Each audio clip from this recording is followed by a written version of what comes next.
stuff. Like, I mean, SF4 really was kind of like the first 2D-ish fighter with 3D modeling at the time. So they really just went full cell shading, like, for a lot of it. So, yeah, like, I kind of get why they went with that. But speaking of cartoony... It fed into the theme, too, because they kind of went to, like, the ink plots. Remember that? Like, the focus attack, like, the inks in the trailers. Like, that was, like, a huge kind of aesthetic theme they were going for. But anyway, no Shotos on the screen. We got Lucas against Pichu. Pichu at death percentage already. Actually, that might be true against Lucas at the ledge here. Hold on. A hard read, like an up smash or a weird forward smash, might do it. Right, yeah, you can never put that outside of the realm of possibility either. That's what's actually a little disgusting about this, but regardless. Looking for the down air for some reason was Llamb, and make it back, and you just got saved, and never mind, you died.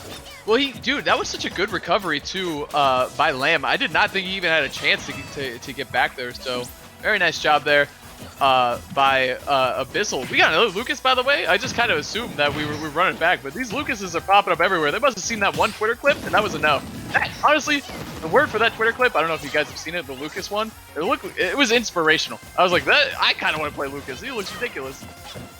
See, this is how you infect the masses. It's stuff like that. I don't agree with it whatsoever. Oh my gosh. Abyssal. Stare into the abyss, and the abyss will stare back.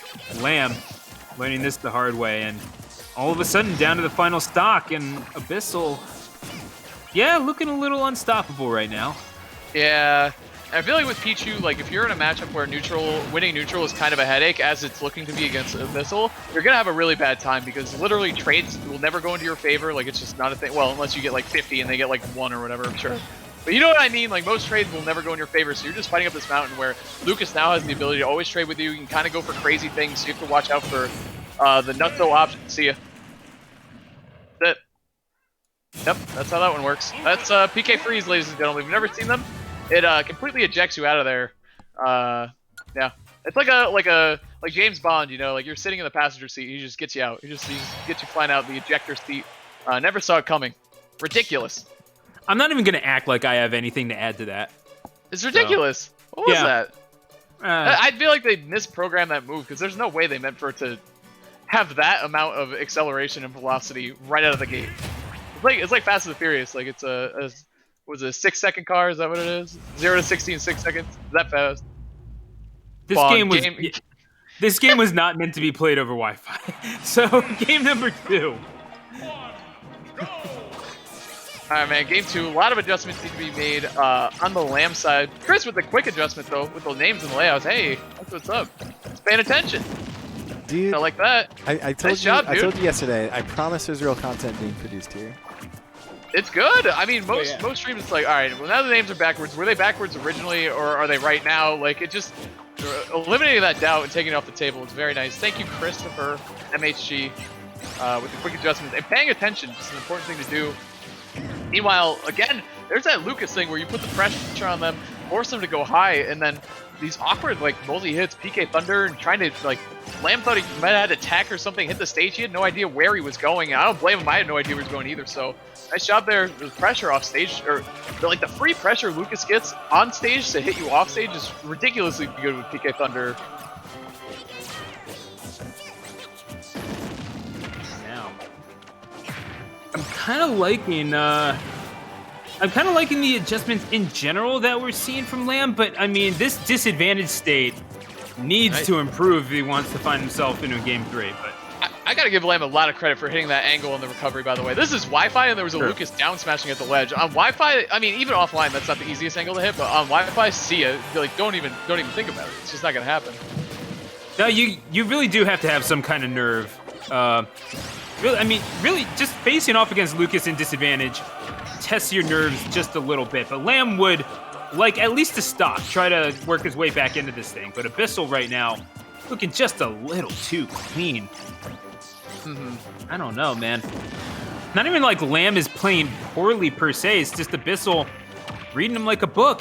Zares just abounding at the middle of the stage, and Abyssal feeling really at full ease to just kind of press buttons. Yeah, I mean, I think the Lucas matchup is going to be one everyone's going to have to learn at some point, I think. I mean, seriously, that one Twitter clip, I think, has inspired a lot of people either to look at this character again, because I feel like always with Lucas, it's like, if I can play as Ness, like, if Ness is a better or stronger character, I'd rather play as Ness. Like, I feel like that's how everyone feels that plays these two characters. And in this game, that seemed to be the case initially, but I don't feel so sure about that anymore. I do think Ness is better right now, but do I think Lucas is the potential to be better than him in the future? Absolutely. Absolutely. Yeah, no, there's definitely that potential, and you have, well, really, that's a lot of it is just kind of practice and realizing the fact that Ness has options that are generally quicker. But if you're looking for like a quicker little punch, or a stronger one, excuse me, yeah, can't really go wrong with the example that people, obviously like Abyssal and obviously people like WebJP, have put forward, especially in these recent months, in these recent events. Yeah, that's going to do it. Let's not play any longer. That's Abyssal. That's Abyssal's done with it. Yeah, that was really nice. And that's just the problem too. Is I mean, Abyssal just looked more practice in the matchup, which makes sense because Pichu, right when the game came out, was a force to be reckoned with. Still a good character in my opinion. Still a good character, but the thing is, when you're Pichu and you're fighting kind of an uphill, maybe unfamiliar battle, it looked unfamiliar, or maybe just wasn't familiar with Abyssal's playstyle. I never want to assume that, you know, maybe his roommate's a really good Lucas player or whatever. That is possible. But definitely couldn't catch up to Abyssal. And when you're Pichu and you live to, on average, like 70, maybe 65, whatever, and you're fighting against someone who is dominant in the matchup, it's going to be incredibly hard for you to kind of sneak a win away. Exactly. I mean, it's... Abyssal really did just kind of almost, I wouldn't say like reading the mind, but like the combos came out so cleanly, was able to continue them.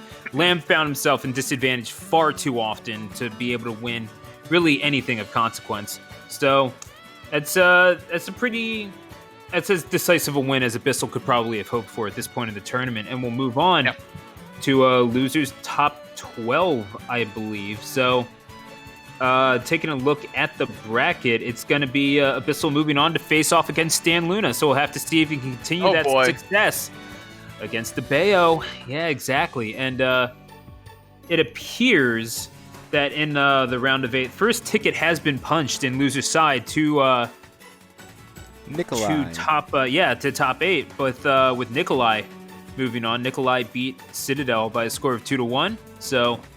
Yeah, is Nikolai a Mii fighter now too? Oh my god.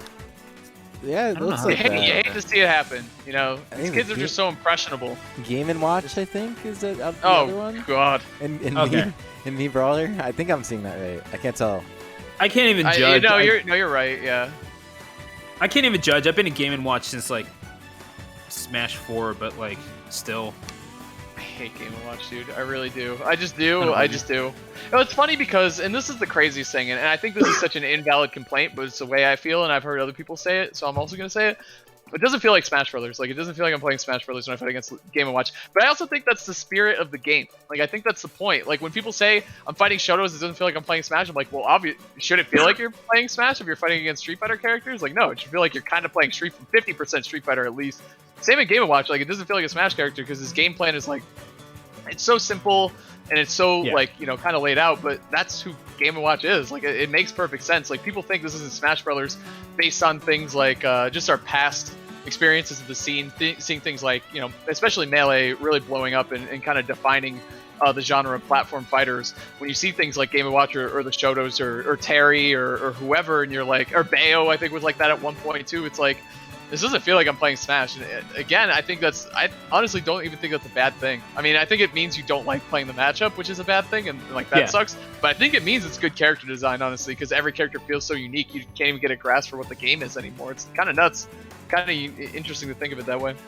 Yeah, exactly. And I do kind of wonder, because it's not like it surprises me a little bit, just in this matchup in particular, because Nikolai is a very well-known Yoshi main in the area, at least in Philadelphia, but decides to go Game & Watch. I don't really think that Yoshi struggles all that much against Ridley, not even, especially not on Wi-Fi. But he's weirdly the superior dragon. You never would have think it would have happened if you looked at the two of them. However, heavier. Yoshi is